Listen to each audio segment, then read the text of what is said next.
You're watching PTV Special Forum. Pinag-uusapan pa rin natin yung pagbabago ng date ng pasukan. At merong iniwan na question si Nikki. Dahil UP nandito, meron din tayong taga-ibang eskwelahan. Oo, from De La Salle University. Kabilang sila sa mga maglilipat ng school opening. No? Tanungin natin, pabor ka ba dito? Opo, pabor po ako dito kasi po actually it does not really affect us. Kasi po, habang hindi pa po nagbabago yung system, our summer is between April and May. So kung magbabago man, June and July, andun din po sa gitna po ng June and July. And since it's rainy season, so we have a reason to stay at home siguro for summer. And okay naman po itong pagbabago ng academic calendar kasi po para na din po sa mga exchange students and yung kung ang exchange students man ay yung family nila magma-migrate sa ibang bansa, may time po sila makahabol sa ibang school, sa ibang country. Ayun. Gusto kong tanungin si Nat dahil isa din siyang taga-UP. How important is it for mga college students to have good summer experience? Dahil kung mawawala yung inyong April and May at magiging June and July, gaano kalaking kawalan yon? Kami sa UP, we have also summer classes. April and May, we also attend classes for a month. Pero the experience that we have, usually during April, there's Holy Weeks, there's also Flores de Mayo, ganyan. Most of the UP students also go to their provinces to be with their families. Lalo na yung UP kasi, yung mga UP students, they all come from Visayas, from Mindanao. So, syempre, kapag nag-stay sila sa UP Diliman, I came from UP Diliman, pag nag-stay sila from UP Diliman, they have also tendencies to be homesick. And yung summer break na lang, yung would be the best time for them to be with their families, to celebrate mga fiestas, yung Holy Week especially, at saka yung mga Flores de Mayo. Malaking factor yung they wanna enjoy yung break nila, no? Okay, tanungin na si Professor Rolo, may gusto sabihin. Professor Concepcion, you wanted to say something? Well, yung new calendar will mean that yung Christmas at yung semestral break magma-merge. Kaya longer yung break. Tapos makaka-save sa transportation cost. How's that again? Doc? Longer yung break kasi. Break and Christmas will merge. How long will the break integrate yung be? kasi yung first semester mag-e-end ng first week of December, tapos meron konting integration exams, tapos Christmas break. Tapos yung second semester mag-umpisa ng third week of January. So more than a talagang month. tuloy-tuloy 'yon ang break ng mga estudyante to be with their families. Ayun. So, mahaba nga Mahaba. yan. And Kaya lang, because of hindi kasama yung ang pinaka-importante, Yung Flores Holy de Week. Mayo. At saka Flores de Mayo. Yes. Trade-off na lang. And because of that integrated Christmas and semestral break, we think that the summer break, yung break between the second semester and the first semester, will also be longer by 10 days to maybe a week, 10 days. So, meron ding mga benefits sa bakasyon. Talaga kung itutuloy na ito, ASEC, paano yung transition ng ating mga fourth year graduating students? Yun nga po yung dapat pag-usapan. Kanina nga po while we are on break, sabi nga baka daw masyadong mahaba yung 4 na buwan. Tama po yun, mayroon gulang, alam po nating lahat yan na may pananaw na yung iba nga ayaw ng bakasyon dahil maski yung 2 buwan na bakasyon, gusto nila may aktibidades ang kanilang mga anak dahil ayaw nila pong mapahinga. At lalo na ngayon kung may 4 na buwan para po sa fourth year or with the full implementation of K-12, grade 12 students po natin. Tama yun, Attorney Mark. Pero nais ko lang po idagdag, Attorney Mark, Miss Veronica, na palagay ko po, yung issue ng paglilipat po talaga ng kalendaryo, mas totoo sa tertiary level. Dahil nandoon po yung numero. Pwede po natin tingnan talaga yung mga mag-aaral o estudyante sa ibang bansa na nais po pumasok sa ating bansa dahil talaga pong napakadami po niyan. Wala po tayong representative ng Adamson po dito pero may nakausap po akong official ng Adamson. Hindi po bababa sa 19 o 20 nasyonalidad ang pumapasok po sa Adamson University ngayon. At tingnan niyo po yung mga colleges natin, lalo na sa Dumaguete. Marami po dyan na foreign students. At yun po yung sinasabi ni Doktora kanina na medyo nahihirapan yung iba na discourage or that's biro mo first step lang, gusto nilang pumasok sa atin. Pagka-graduate nila ng high school, they cannot easily transfer to us dahil unless they will go to LaSalle dahil they have trimester. Kalagitnaan po ng semester. So nahihirapan na kagad una pa lang hakbang. So tingnan po natin yun at yun po ay magandang dahilan. That may be a compelling reason to make that shift but not for our basic education level. But is it not possible na certain private schools will opt na mag-change din sila ng kanilang school opening, tapos the public school will remain sa June to March? Under the law, theoretically, maaari po yan na Pwede. mangyari, Miss Veronica. Basta humingi po sila ng pahintulot sa kagawaran at yung kanila pong pagbubukas ng unang araw ng pasukan ay hindi po lalampas ng Agosto. Balikan ko yung yung transition question, no? Itanong natin kay Teacher Amar Torrevillas, ano po ang plano ng mga eskwelahan para nga na magiging mahaba yung transition between yung graduation date at pasukan ng college? Well, basically, wala pa namang instruction from the DepEd or from the Department of Education as to this transition. Most likely, if ever na matuloy to, magkakaroon to ng malaki-laking epekto sa lahat ng nakagawian natin sa education system natin. In other words, gaya ng nabanggit na ni Asek Umali kanina, medyo mas talagang paborable na nasa tertiary level siya. I personally, I'm favor for that, na magkaroon ng change sa opening of classes sa tertiary level. But for the basic education, iba kasi yung experience, learning experience din sa mga kabataan natin na magpapatuloy nung traditional natin na setup. Dahil iba yung naitutulong nito sa growth ng mga bata. Enjoying the summer days with their family is really something na educational din para sa kanilang growth. Wala bang problema to sa mga guro na parang mawawalan sila ng trabaho din for 5 months? Yun, Walang ganon? O may epekto din sa mga guro? College, yung K-12 ito, Nick, ano? Yes, oo. Yung Kasi K-12. yung K-12, may problema na tayo sa K-12. Di ba may mga guro na mawawalan ng trabaho for certain Yung mga basic months. subjects. Yeah, meron bang ina-address ba yon sa Sa K-12 po, Miss Veronica, Attorney Mark, yung 2 taon na kung saan maapektuhan nga po yung ating mga profesor sa kolehiyo, ay magkakaroon po tayo ng kasunduan sa mga HEIs na baka pwede po nilang ipatupad yung senior high school program ng kagawaran.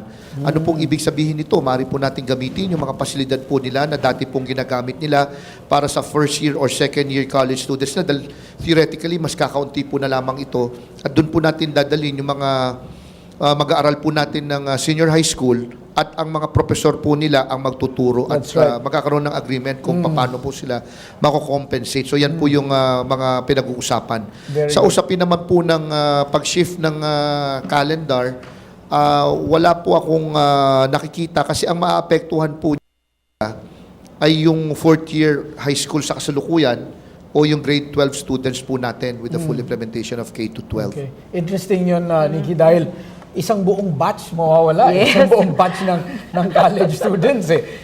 Sige, Sabay-sabay. tanong natin kay kanina, nabanggit ng ating representative from the Student Council ng UP, natutol nga sila because of yung sa proseso na hindi na konsulta.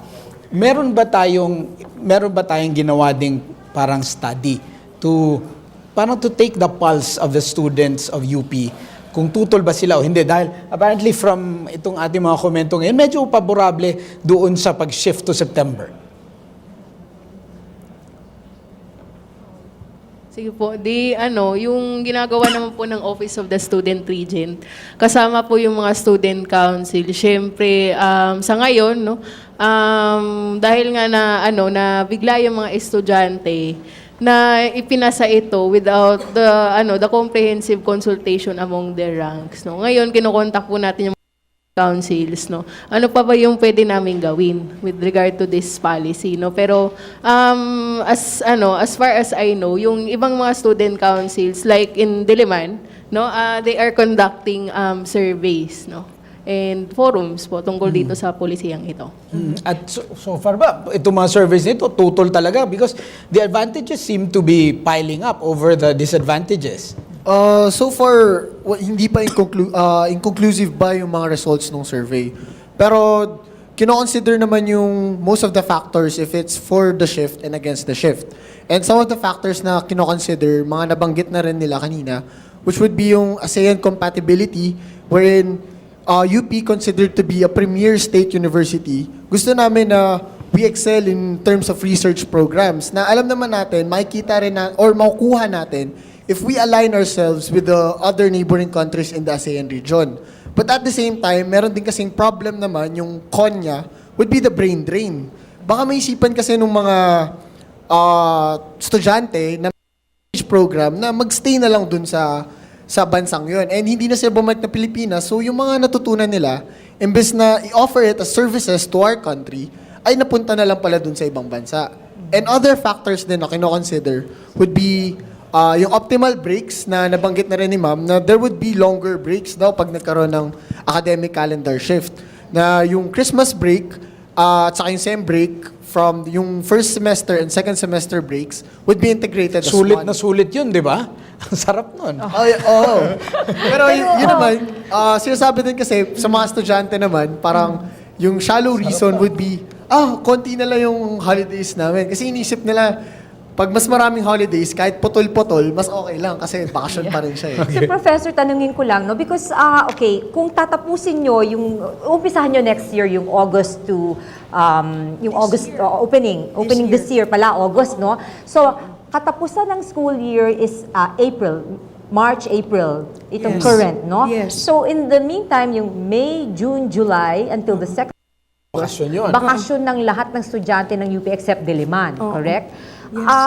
Paano yung mga, let's say, naglo-law? May law ba? Do you have a College of Law in your other colleges except Diliman? No, only Diliman. Only Diliman. So, walang maapekto sa Walang kanila. maapekto. Kasi, sasabihin nila, parang sayang yung panahon ng sana natapos na silang mas maaga, na gusto na nilang makapagtrabaho sana, naurong pa.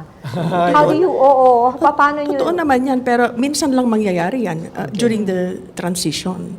Pero ito applies only to the tertiary level of UP, hindi kasama yung basic Yes. and ng UP. Okay. May I say that the 4 months between high school and the tertiary level will provide opportunity for summer bridging programs that our tertiary level graduates, our K-12 graduates could benefit from. Ma'am, So, care to sa UP comment? meron ganung summer Gusto nyo bridging program.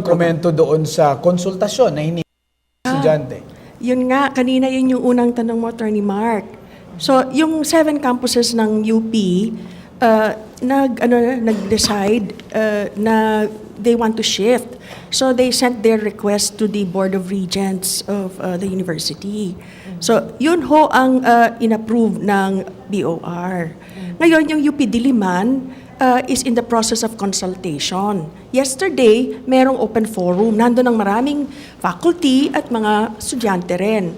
So, ngayon, alam na nila yung mga facts and figures, pros and cons. So, ang gusto nating mangyari, magkaroon sila ng parang census or referendum or plebiscite para ma-capture natin yung sentiment ng kanilang community. Pero meron nagsalitang estudyante doon na 69% daw ng students are for the shift. Okay, baka kasi Asek Tonesito wants to leave early, no? I'll just ask him follow-up question kasi related to that, na ito nga, nagko-consultation sila. Kayo ba yung mga magko-consult sa mga parents o sa mga students kung gusto nilang i-transfer yung school year? Ginawa po namin yan noong 2009. Dahil po matagal na po na pag-uusapan yan. Kaya lamang po ang dahilan na ibinibigay ay yung klima o yung maulan at pagbagyo. At 13 out of 16 regions are not in favor of making that shift. 3 regions, regions 3, 6, and 9 are the only regions that are in favor of making that shift. Alright. Punta muna tayo kay Kirby with our students from the audience. Maraming salamat muli, Attorney Mark at Veronica. Sige, may katanungan muli sa FEU, si John Paul Ponce. Good evening. Yung question ko po para po kay Asek Tonesito.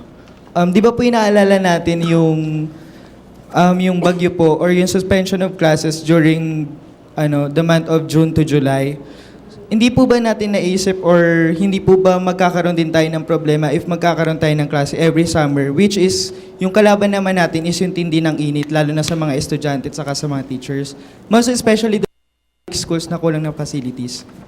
Actually, we don't do summer classes naman halos. Our school calendar sa basic education ay nagtatakda ng 200 school calendar days, 180 non-negotiable. So yung 20 school days, we call it the buffer school days. Doon mo kukunin yung araw na nagsususpindi ka. Pag bumaba ka na doon, kailangan nyo nang mag-makeup classes. Yun ang ating patakaran, lalo-lalo na sa pampublikong paaralan, by extending school hours, 1 or 2 hours, or we conduct Saturday classes. So we don't do summer classes. Hindi po sir, ang question ko po is, kung papalitan po natin yung school opening ng September to August to September, hindi po ba magkakaroon na ng klase during summer? Tama yun. Kaya nga sa ngayon, ang sinasabi nga natin, there's no compelling reason to make that shift. Kaya sa ngayon, hindi natin ginagawa yun. Tama yun. Alright, maraming salamat po sa inyo. Asek, sige, sunod na may katanungan, si Michelle Gadiga, FEU. Michelle? Good evening po. This question is addressed to Professor Concepcion. Ma'am, I just want to clarify if this change is mandatory or it depends on the institutions or universities po. This is only for the 7 campuses of UP. How Yes. about the other schools din po, like Ateneo and LaSalle? No, it's their decision to shift. They decided that on their own, and I understand Ateneo has decided to shift in 2015. But for the same reasons as UP. Mabilis lang, Attorney Mark, Veronica, on that question. Walang taga-CHED dito. May mga universidad, I'm not talking of course for CHED, but I just know this, na maaari silang magdesisyon ng hindi hihingi ng pahintulot sa CHED. I think they call it, Attorney Mark, Charter. autonomous or chartered. Like UP, Ateneo, Adamson, UST, and other, LaSalle, of course. Pero mayroong iba na kailangan humingi ng pahintulot sa CHED. Okay. Opo. Ako may tanungan lang din kay Dr. Concepcion. Ma'am, regarding po dun sa adjustment nung licensure examination, medyo maaapektuhan po ito at maging yung mga entrance examination po, lalo na po ang UP. Ma'am, paano po ang ginawa nating planning pagdating po dun sa adjustments, lalong-lalo na po, November po ang examinations ng mga nurses at September naman po para sa mga engineers. Yung adjustment po, paano po natin ginawa ito, ma'am? Ina-address na yan ng mga concerned campuses. So, yung sa nursing, sa medicine, at iba pang allied health licensure exams, UP Manila officials have already made representations with the PRC. So, ganun po. Pero we are going to address those issues. Alright, maraming salamat. Nick, gusto ko itanong kay Miss Jade Nool, siya ay magiging college student sa darating na pasukan. Jade, magiging basihan ba sa desisyon ng estudyante kung anong buwan magbubukas? Halimbawa, magdidesisyon ka ba na dito ako sa UP dahil August, o dito ako sa ibang eskwelahan dahil ganito yung calendar nila. Magiging basihan mo ba? Para sa akin po, hindi po. Kasi po, halimbawa po, kung magde-decide ka na sa UP ka pupunta, tapos hindi ka naman po nakapasa sa UP, hindi rin po, Okay. So, hindi ka pinalad talaga. Opo. Okay. So, depende rin po yan dun sa eskwelahan na papasahan mo, tsaka sa eskwelahan na kaya po nung Magulang. financial. Pero pabor ka sa paglilipat ng school opening? Opo. Pabor ka na. Bakit? Kasi po, tama po yung sinabi kanina na dun po sa climate. So, yun. Okay. Tanungin ko si Professor Concepcion, no? Kapag po, ito na, nasimulan nyo na at nakita nyo after a year, are you going to assess mas maganda nga ba na nilipat nyo? And in case that you find out na, hindi, balik na lang natin, ibabalik nyo ba? Is there a possibility na ibalik sa June to March ulit? So definitely we will have to evaluate within the year, and we will monitor it as we go along. And this is requested by the BOR, that the campuses that will shift will submit their evaluation after a year. Pero ano po yung batayan dyan- nyo sa pag-evaluate? Ano yung mga titignan nyo sa pag-assess nyo kung mananatili o hindi yung ganung school year? Isang basis would be the exchange of students. Pero let me emphasize that the exchange is both at the undergraduate and graduate level. So ito po yung ating gustong sabihin about higher education, that we must produce graduates in the university and leading universities in the country who have the capacity to innovate and to be creative, okay? And that will be stimulated. That will be stimulated if we expose our graduate students and our faculty and researchers to other and students in other universities. Gusto ko Ganun itan- po yung tinatawag na contrast and compare yourself with the others. So yesterday, President Pascual of UP said at the UP Forum, we must be proud of what we think we are best at.